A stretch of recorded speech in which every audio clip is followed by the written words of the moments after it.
அது எப்படிங்க இந்த கொரியன்ஸால மட்டும் இவ்வளோ லவ்வாங்கியா படத்தை கொடுக்க முடியுது? தமிழ் டப்பிங்கோட ஒரு கொரியன் லவ் மூவியை இப்போ உங்களுக்கு ரெக்கமெண்ட் பண்ண போகிறேன். ரிவ்யூவை மறக்காம சேவ் பண்ணி ஷேர் பண்ணிக்கோங்க. அண்ட் இந்த மாதிரி மூவி ரிவ்யூஸ்க்கும் ரெக்கமெண்டேஷன் நம்ம சேனல் தொடர்ந்து ஃபாலோ பண்ணிக்கோங்க. லவ் அன்டாங்கிள் இந்த படமானது இப்போ நெட்ஃப்ளிக்ஸில் தமிழ் டப்போட ஸ்ட்ரீம் ஆகிட்டு இருக்கு. ஒரு ஸ்கூலில் படிக்கிற ஒரு பையனுக்கும் பொண்ணுக்கும் உண்டான அந்த நட்பு காதலாகுது. காதலில் ஒரு கான்ஃப்ளிக்ட் ஆகுது. கான்ஃப்ளிக்ட் அப்புறம் சேர்ந்தாங்களே என்ற கதையை நோக்கி தான் நகரப்படுது. ஒரு மினி கனா காணும் காலங்கள் அப்படின்னு கூட சொல்லலாம், இல்லை 3 அப்படின்னு கூட சொல்லலாம். ஸோ இந்த படங்களை பார்த்த மாதிரியான ஃபீல் இருக்கும். ஸோ இந்த படத்துடைய பாசிட்டிவ் பொறுத்த வரைக்கும் இந்த வே ஆஃப் ஸ்க்ரீன் பிளே, அதுவும் முக்கியமாக இந்த ஸ்கூல் பருவத்தில் நடக்கிற அந்த காதல் காட்சிகள் ரொம்ப நல்லா இருந்தது. அதேமாதிரி இந்த படத்தில் ரொம்ப நோட்டபுளாக இருந்தது ஃப்ரெண்ட்ஷிப், அந்த செக்மெண்ட் காட்டின விதமாக இருக்கட்டும். அதுமாதிரி அவங்களோட லொக்கேஷனே பாதிக்காத சொல்லும்.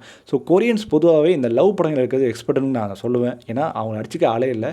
ஸோ இந்த படம் இந்த கதைகளில் வந்து பார்த்து பழகின கதை தான். ஆனால் இப்போவுமே புதுசாக இருக்குது. அந்த வே ஆஃப் ஸ்க்ரீன் பிளேல அவங்க புதுசு பண்ணிட்டாங்க அப்படின்னு சொல்லலாம். படத்தில் ஒரு முக்கியமான ஒரு செக்மெண்ட் வரும். அந்த பொண்ணு வந்து ஒரு க்ரஷு கிட்ட சொல்லுவா, இந்த மாதிரி நான் உனக்கு பிடிக்கும், ஆனால் உன்னை பிடிக்குன்னு சொல்லும் போதுலாம் எனக்கு அவன் தான் வந்துட்டு போகிறான் அப்படின்னு சொல்லுவாங்க. இந்த பையன் வந்து சொல்லுவான், அவன் யாருப்பா, எனக்கே அவனை பார்க்கணும் போல இருக்குப்பா அப்படின்னு சொல்லுவான். ஸோ அந்தளவுக்கு அந்த நல்ல ஒரு சீன் இது. படத்தோட ட்ராபேக் பொறுத்த வரைக்கும் பார்த்தீங்கன்னா, நல்லா போய்ட்டு இருக்க காதில் ஏதாவது ஒரு பிரச்சனை வரும் இல்லையா, அதே மாதிரி தான் இந்த படத்தில் ஒரு பிரச்சனை வருது.